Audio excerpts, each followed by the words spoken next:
Hello दोस्तों, नमस्कार। मैं प्रवीण बिसेन फिर से आपका अपने यूट्यूब चैनल बजरंगी दुनिया में स्वागत करता हूं। तो आज मैं अपने नानी के घर आया हुआ था जो कि मेरी नानी पंच तत्व में विलीन हो गई है, जो कि आज उनका सुबह 5 बजे, जिसे ब्रह्म मुहूर्त का समय कहा जाता है, उनका स्वर्गवास हो चुका है।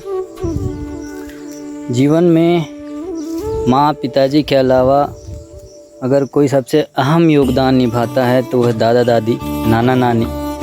ये लोग वो होते हैं दोस्तों, जैसे इंसान का जन्म होता है, उसके बाद माँ तो बच्चे को बड़ा करती है, बच्चे को सब कुछ सिखाती है, बच्चे को सब कुछ बताती है, पालन पोषण करती है। लेकिन जो संस्कारों की शुरुआत होती है वो दादा दादी, नाना नानी से होती है। तो यही वो समय होता है, भाव की स्थिति आती है, इंसान सब कुछ छोड़कर चला जाता है, सब कुछ करता है, अपने परिवार के लिए करता है, फैमिली के लिए करता है, बच्चों के लिए करता है, और अंत में दुनिया को छोड़ के चला जाता है। उसके साथ बस उसका नाम जाता है, बाकी धन दौलत, पैसा, मान मर्यादा, जो भी जैसी चीज़ें रहती हैं वो सब कुछ छूट जाता है। तो अगर आपके यहाँ भी दादा दादी हैं, आपके नाना नानी हैं, तो कृपया करके वो जो भी बोलते हैं आपको, जो भी समझाते हैं आपको, उसको सुनिए बैठ के, क्योंकि जब आप उनके लिए कुछ कर नहीं पाएंगे और वो आपकी दुनिया से जब वो चले जाएंगे ना, तो सबसे ज़्यादा तकलीफ़ आपको होगी। इतना दर्द, इतना दुख होगा ना कि आप उसको सह नहीं पाएंगे, आप उसको समझ नहीं पाएंगे, आप वो दर्द को बयां नहीं कर पाएंगे, और अंदर ही अंदर घुटते रहेंगे कि यार काश मैं अपनी दादी के लिए कर लेता, या दादा के लिए, या नाना के लिए, या नानी के लिए।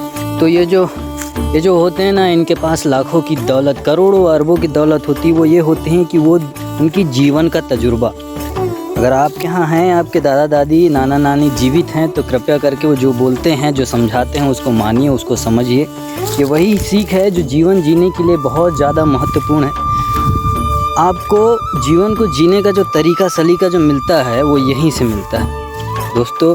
इनके रहते में ही, अगर ये हैं तब तक घर हरा भरा सा लगता है, ये रहते हैं तो घर ऐसा लगता है, घर में रौनक है, घर में दबदबा जैसा लगता है। लेकिन जैसे ये चले जाते हैं ना जीवन से, तो इनकी कमी इतनी महसूस होती है, इतनी कमी महसूस होती है कि बताई नहीं जा सकती। इनके जाने के बाद इस चीज़ का एहसास होता है कि हमने क्या खो दिया। और चलो, तो मैं इधर ही आया था घूमने के लिए, तो सोचा आप लोगों को ये खबर बता दूँ, तो कि हमारे भाई साहब, उनका मैं खेत है जो वो दिखा देता।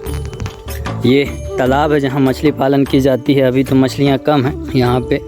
एक बात और दोस्तों कि यहाँ अभी कुछ दिनों से बहुत ज़्यादा बारिश हो रही थी, लेकिन कमाल की बात यह है कि बारिश कल शाम से ही थमी हुई है, काफ़ी धूप निकली हुई है, और बारिश अभी तक थमी हुई है। अभी तक बारिश थमी नहीं थी, बहुत ज़्यादा वर्षा हो रही थी, लेकिन पता नहीं कैसे कल से बारिश हो नहीं रही है, कल शाम से अभी तक भी बारिश नहीं हुई है। लेकिन अब मौसम बन रहा है, तो कभी कभी ऊपर वाला भी बहुत साथ देता है कि कुछ चीज़ें वो जानता है, उसी के भरोसे, उसी के इशारों में सब चीज़ें होती हैं।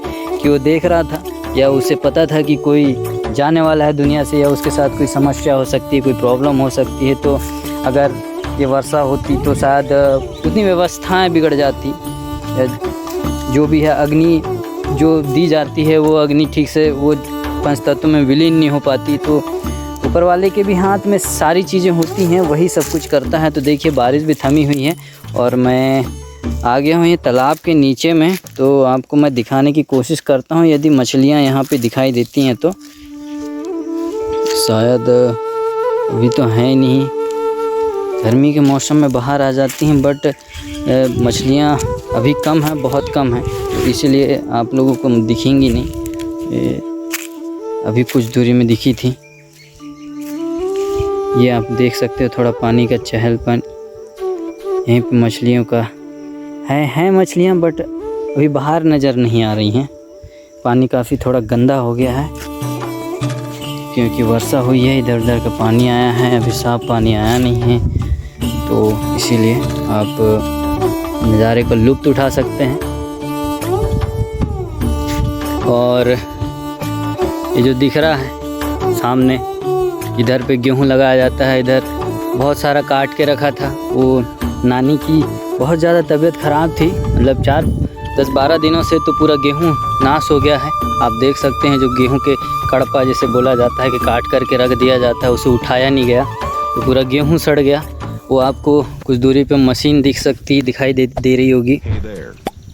ये जो दिख रही है वो मशीन है।